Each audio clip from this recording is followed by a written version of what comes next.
this is why it's important to look at the concessions that were made to the frugals in that context, because in fact, these countries were against the idea of tapping the markets, but in order for them to accept that, they actually got higher rebates and a significant cut in the size of grants.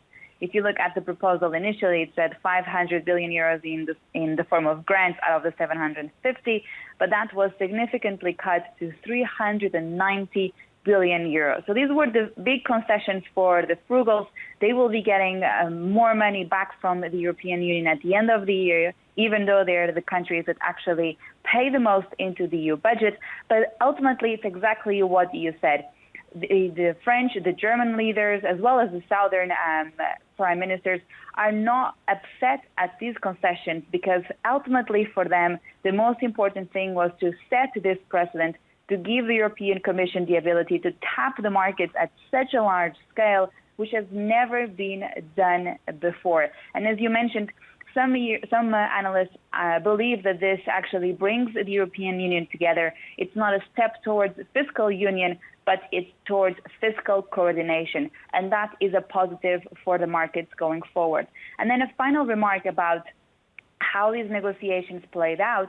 The reality is that the recovery fund will still, effectively, the southern nations are going to be the ones receiving the biggest funds from this 750 billion euros. So in that regard, there is a clear compromise from both sides, from the frugals and from the southern European nations. But I just wanted to make a final remark about the taxation issue in this deal, because this will be a very important matter going forward. The deal states very clear that the leaders need to raise their own financial resources going forward to repay for some of this additional debt. And in reality, when you look at the detail of the deal, it's quite thin when it comes to new taxes. So, for instance, it says that there should be a plastic waste tax starting in 2021.